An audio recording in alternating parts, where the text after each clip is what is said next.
Hello, and welcome to Leon's RC Hobbies. It's another bit more of an update, plus someone's been asking me a few questions on the Arrma forums about how I fitted the body. Just like to show you, it is now finally done, my proline body. I sprayed it and sticked it. This is what it looks like.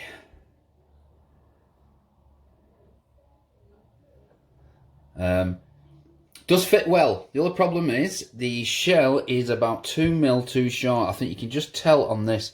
This arch is just slightly over a tiny bit. But with me getting 2.8 wheels on, I'll be cutting a little bit of this out anyway, so it will look completely even.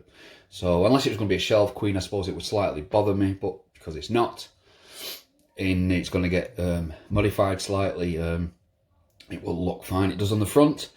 I can see it all fits. I'm actually quite impressed with the job I did. I was a bit nervous painting this one with it being a big shell, and it did turn out a lot better than what I thought. But let me show you how I modified the car itself. Nothing drastic, no cutting into anything. So let's remove these clips and the back clips.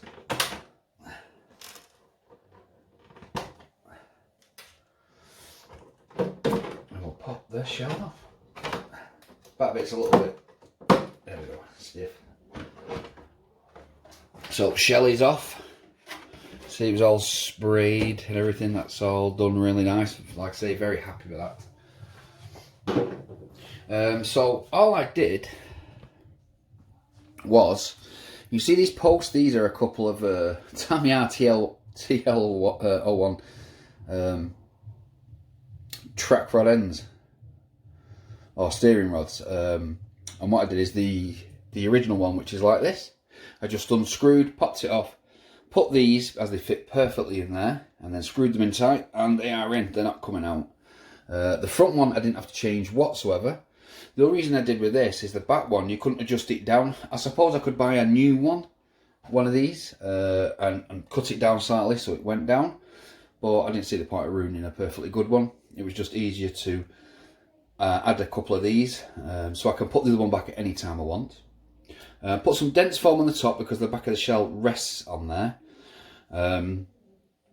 Gives it a little bit of comfort. And that really is, it's not, on the other modification, it's not a modification, but I removed the front bumper. Front bumper would fit here and on there, and it wouldn't,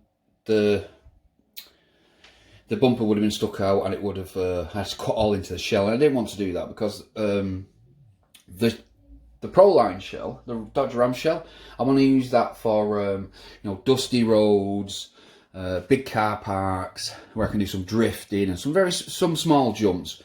I don't want to use that shell for bashing, so this is why I'm not worried about removing the bumper. I don't plan on smashing it first into the floor or into curbs. But inside the shell anyway, let me just grab the shell. Inside the shell, I put a piece of dense foam. If you can see that right at the front.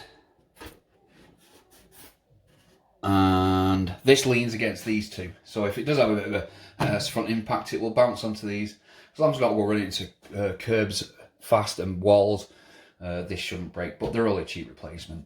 Now when I'm going to go to skate parks, I want to start bashing and sending it, then I'll put the full front bumper back on, and I'll put the senton original shell on. Like I say, this shell is only for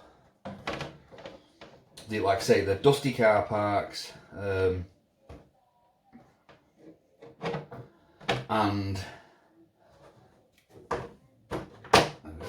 dusty car parks and some nice big drifting. Like I say, I'm looking for I'm getting some 2.8 Duratex Bandito wheels, which are road tyres, the MTs. It sounds definitely an MT though. It sounds for mud terrain, and the ST is usually like street tyre, but it's weird. But yeah, I'm getting some. But yeah, please let me know what you think. I mean, it's up on the forum anyway. I am, like I say, I'm impressed with how it turned out. It really did turn out well. Some of my stickers need readjusting. That's not really a problem. But yeah, I really do like it. Some big, good old mud flaps on the back.